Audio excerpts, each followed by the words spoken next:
What matters the most to you right now? Awkward. That's a cringy word, right? Nobody likes to feel awkward, do we? We don't enjoy finding ourselves in those cringy, uncomfortable, and embarrassing moments.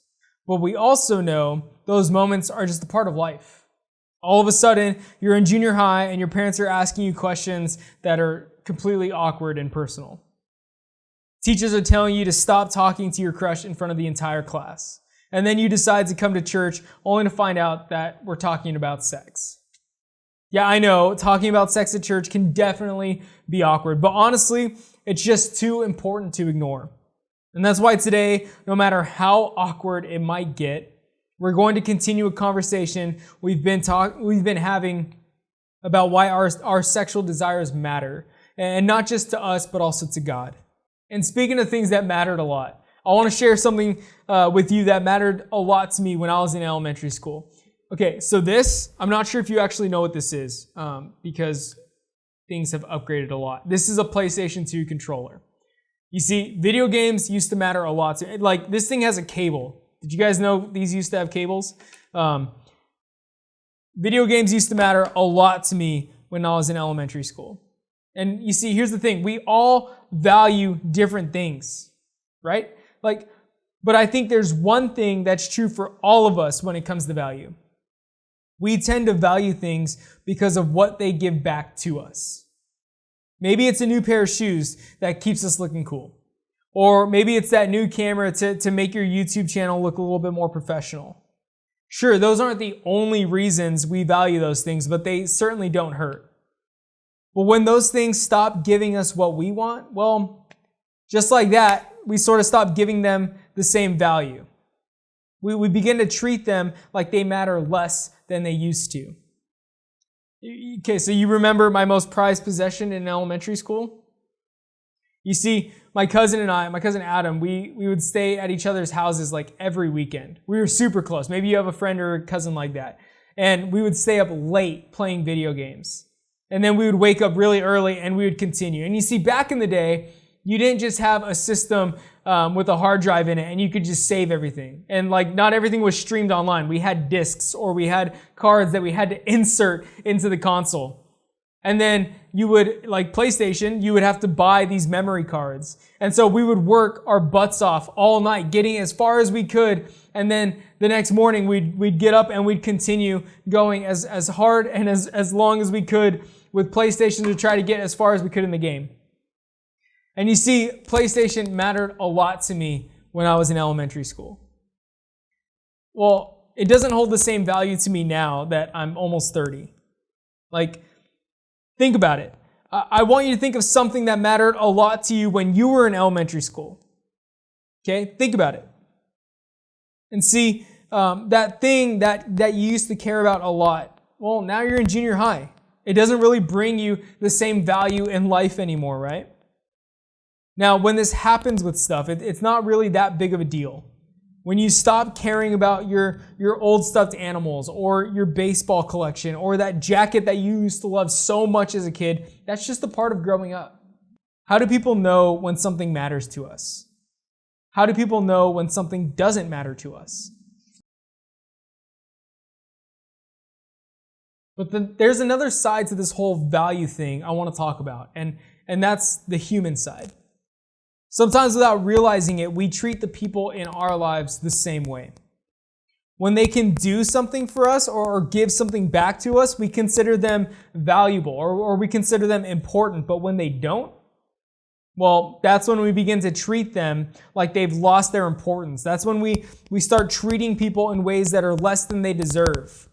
We start saying things about them. We start talking about them, or we start treating them as though they aren't all that special or important to us.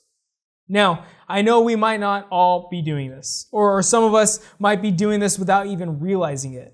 But it's important to talk about because it's a big deal, especially when it comes to things like sex and dating. Some of you might not be interested in dating right now. Or maybe you're not even allowed to date yet. Still, I want you to stick with me because this stuff is important not just for today, but for the day that you might start dating. You see, The way we treat the people we're interested in or spending time with matters. The way we value them with our words, our actions, and even our thoughts, that's important. We might be tempted to talk about the people we're attracted to in ways that aren't valuing to them. Or we may say things about their bodies and their personalities that are not respectful. Or we might even think about them in ways that don't value them. They're the kinds of thoughts we wouldn't want them or anyone else to know about. Maybe we even ask the person we're talking with to send photos or participate in behaviors that we know don't show them the value that they deserve. We might treat the people we're attracted to in a way that makes us feel good, even if we know it's hurtful or that it's harmful to them. We flirt with them, we tease them, we talk to them in a way that doesn't benefit anybody but us. Maybe we send photos or say inappropriate things or lead someone on because it makes us feel good. Or maybe we even pressure them into doing something physical that they don't want to do. But at the end of the day, we don't really care about how it makes the other person feel. But no matter how it happens, the truth is this.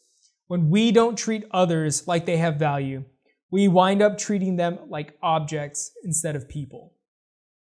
Objects that might have meant a lot to us when we first caught feelings or first started talking to them. Objects that now just don't seem to have the same value unless they're doing something that we want them to do. Instead of seeing someone as who they are on the inside, we might begin to see simply just a body, or we see a personality meant to give us whatever it is that we want. The fact that they have their own thoughts, desires, emotions, and hearts, well, maybe we just don't seem to notice or we just don't care. Here's what's important though. Every one of us wants to be valued, right? Every single one of us. And I guess that deep down, all of us want to be seen as someone worthy of respect. Someone who is valued for who they are, not what they can give to somebody else. But if this is what we want for ourselves, shouldn't it also be what we want for others? How do we start changing the way we treat people so that we're not only giving them value, but receiving it for ourselves as well? I think it's important to take a few minutes and make sure we know what God has to say about all of this. And first, we should know that God made each of us. And because of that, we are valuable. We have value simply because we are made by God. And beyond that, other people have value because they're also made by God. What are some reasons that a junior hire might think they're not valuable to God? That right there, that's the foundation for how we treat other people and ourselves. If we believe that we all have value simply because God made us and told us so, that's great. That's the starting place. But even Jesus didn't stop there. See, believing those two ideas is important, but the way we treat other people, because these ideas are true, may be even more important. Thankfully, Jesus gave us a clear picture of how to treat people like they have value. And it's what we're going to look at today. So about 2,000 years ago, Jesus was having this conversation with some really, really smart people. These were religious leaders and lawyers who had started to dislike Jesus a lot. And you see, they thought that they were in charge of the ancient Jewish people. The people were supposed to listen to them. The people were supposed to follow their rules and obey God's laws like they did. But then Jesus came along and started teaching the way to really follow the laws that God had given to his people. Jesus obeyed all of God's laws, but he did so in a way that was full of love. And these religious leaders, they didn't like it. They didn't like it at all. In fact, they would often confront Jesus and try to get him to say something they knew would go against God just to prove he wasn't worth trusting. In the encounter we're going to look at today, a group of religious leaders had approached Jesus to debate, to question him, to try to catch him in saying the wrong thing. And finally, one of them spoke up and basically said, "Okay, Jesus, what is the most important commandment that God has for all of us? What is most important to him out of everything. And to answer, Jesus said something they didn't expect. Something I think can help change the way we treat everyone. You see, in Mark chapter 12, verses 30 and 31, Jesus said this, "And you must love the Lord your God with all your heart, with all your soul, with all your mind, and all your strength. The second is equally important. Love your neighbor as yourself.